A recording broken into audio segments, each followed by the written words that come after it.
Welcome to today's show, Legacy Living, Make Your Life Count. I'm your host, Dr. Gloria Burgess, passionate, inspirational speaker, author, poet, and entrepreneur.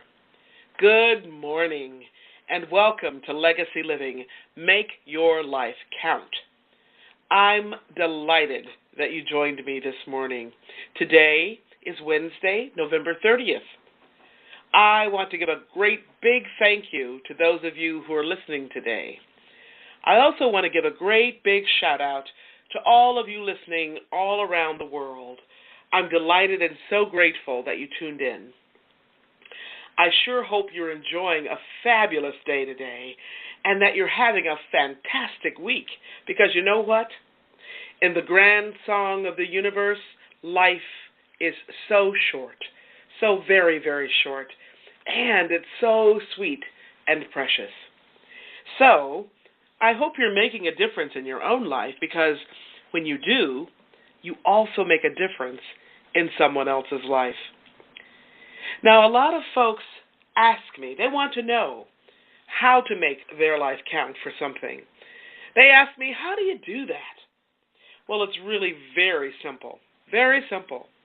You make your life count day by day, step by step, moment by moment, every single day, 365, 24/7. That's what Legacy Living, Make Your Life Count is all about. You can learn more about Legacy Living, Make Your Life Count by visiting the Gloria Burgess website. That's Gloria, B as in boy, URGESS.com. That's the Gloria Burgess website. Gloria, Gloria, Burgess, B as in boy, URGESS.com, or by visiting Facebook. Facebook.com/DR for Dr. Gloria Burgess, PhD, /. Now, today's show is in two parts. Before we begin today's show, which is all about seeding and harvesting, I want to share something really special with you. It's called Glorious Moments. So what is Glorious Moments? Now, a lot of people think I'm saying my first name, Gloria's Moments. No, it's glorious, as in glory, glorious moments. Glorious Moments is an opportunity for you to connect, to partner with me. And it's an opportunity for you to get free stuff. All you have to do is send me an email with your all-time favorite inspirational quote, or you can email me your favorite inspirational story. Now, your story has got to be a true story. It can be about you, or it can be a story about someone you know. Here's an example. This is an amazing story that someone shared with me just recently, a story from a woman I met in Abuja. Her name is Abiola. Now, Abuja is the beautiful capital of Nigeria, and Abiola's story is all about finding her voice. Now, I was just in Nigeria a few days ago, and I fell in love, head over heels. It was my very first time there. And you can probably hear in my voice, I have a little bit deeper, thicker voice this week because I caught a bit of a cold while I was there. I don't know how I managed to do that because the temperature every day was well over 90 degrees, but I caught a cold. And I went there to speak at a leadership conference. I met so many wonderful new friends while I was there in Abuja, and I reconnected with people, with friends that I haven't seen in about 10 years. So how cool is that? I have many, many wonderful memories from my time there. The beautiful, rich colors everywhere, the beads, the fabric, the sunshine. It was hot. Did I say it was hot? Yes, it was hot. H-O-T-T-T-T, hot. Very, very different from our cold, wet, rainy winter weather here in the Pacific Northwest. In fact, Abuja was in the very first weeks of their dry season. And I think the most amazing part of my visit there were the people that I met. So here's Abiola's story. She says, when I was growing up in my home with my family, I had 2 brothers and a sister. My sister and I were taught that since we were girls, we had no voice. I mean, I couldn't even look my father in the eyes when I spoke to him. As a girl child, I was to be seen, but not heard. Gloria, when I saw you and heard you speak about your life as a young girl growing up in the United States, in the segregated state of Mississippi, I could feel something shift inside me. I thought to myself, wow, if you can stand up to the people who hated you simply because of the color of your skin, I realized that somehow, with God's help, I knew that I must and that I could find my voice. The women in my community need help. They have dreams just like anybody else. And they're very determined, but so many of them are afraid. After meeting you, I now know that my purpose is to find my voice so that I can help other women find their voice. Isn't that a beautiful story? Thank you, Abiola. I love that story, and I love you for sharing it. I can't wait. I can't wait until you find your voice and are able to give it back into your community and sow into the lives of the many women who need your help, who need your story. Well, as I said, I met many, many wonderful women and men in Nigeria. Some were very young, like the young woman whose story we just heard. Some were in their middle years. Some were elders. But you know what? They all had one thing in common. They all had a fire in their belly to be the change they're hungry for in their own life, in their own family, in their schools, in their churches, in their community, and at work. And they were all so beautiful. Their faces, their smiles, their great, big, generous hearts.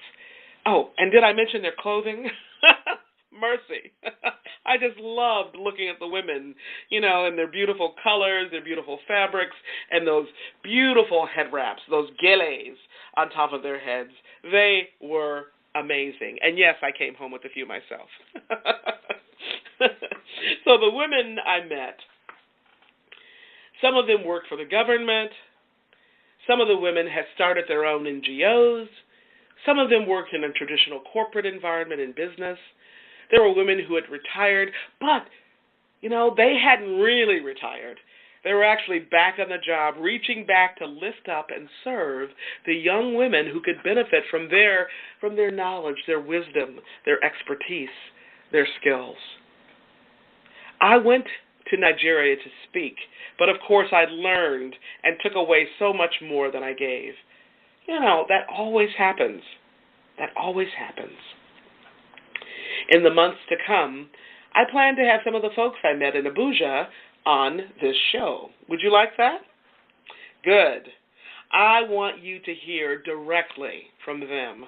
I want you to hear their amazing stories, to hear their voices, and to learn more about what's happening there.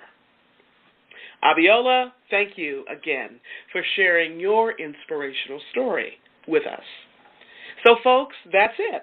You just heard an example of a glorious moment.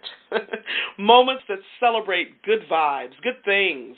Moments that celebrate the sweet, lovely music of our lives. Now, here's what's special about glorious moments. If I choose your quote or story, I may read it on the air. And if I do, that means that you will qualify to receive free stuff. Each month, I'll also have a drawing and choose some of my listeners to receive free goodies, right? Pretty simple, eh? Now, in fact, today is the last day of November, so I'll draw several names. And what will you receive? What is this stuff I'm talking about? Well, one of the free items I'll send the winners is a copy of my latest book. It's called Flawless Leadership. Flawless Leadership. I'll also include some other nifty things that you can use as stocking stuffers. So for each name I draw, you'll win a copy of my latest book, Fearless Leadership, Connecting Who You Are with What You Know and Do. And Burgess.com, that's Gloria at GloriaBurgess.com. In the subject line of your email, simply write these words, Glorious Moments. And in the body of your email, send me your all-time favorite inspirational quote or your favorite inspirational story. Pretty simple. Okay, so let's jump into today's topic, which is about seeding and harvesting. Seeding and harvesting. Now, I know that many of our listeners just celebrated Thanksgiving here in the U.S., a very special day that we set aside to be with family and friends and other loved ones. Now, many people shop for days, making sure to have just the right foods, the right ingredients on hand. And then they cook for hours, sometimes even days ahead, to prepare that very special Thanksgiving meal. When I was growing up, my mom would cook all of our favorites: sweet potato pie, coconut cake, German chocolate cake, lemon meringue pie, collard greens, Crowder peas or black-eyed peas with okra and yams and macaroni and cheese, cornbread, biscuits, cranberry sauce, and, of course, turkey and dressing. Not stuffing, dressing. No one makes dressing like my mom. Not even me. Mine is pretty good, but nobody puts her foot in it like my mother. And before we'd wake up, she'd get up many, many hours ahead of us, and she'd wash and peel and chop vegetables for hours to be sure that everything was just right. Mom, thank you for caring so much for us that you poured your heart and soul into every savory bite, every savory morsel of food. And Dad, thanks for working so hard to put food on the table for us.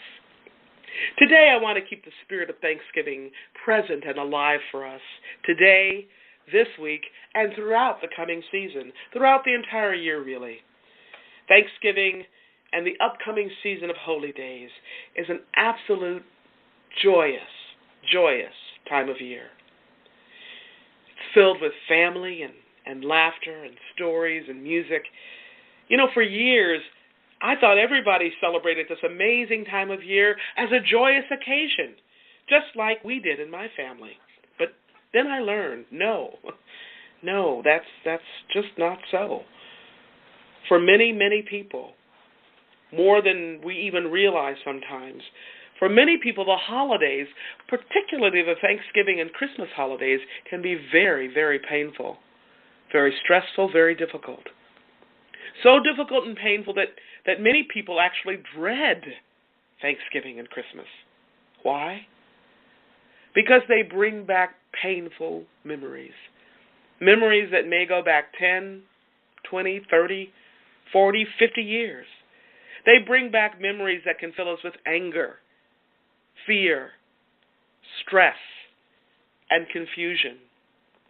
Memories of isolation and loneliness.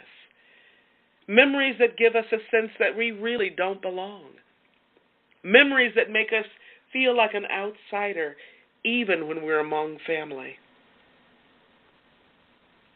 We've all experienced such feelings, so we can relate. But even though we've experienced these feelings, for those of us who celebrate Thanksgiving and Christmas as joyous occasions, even though we've experienced those feelings,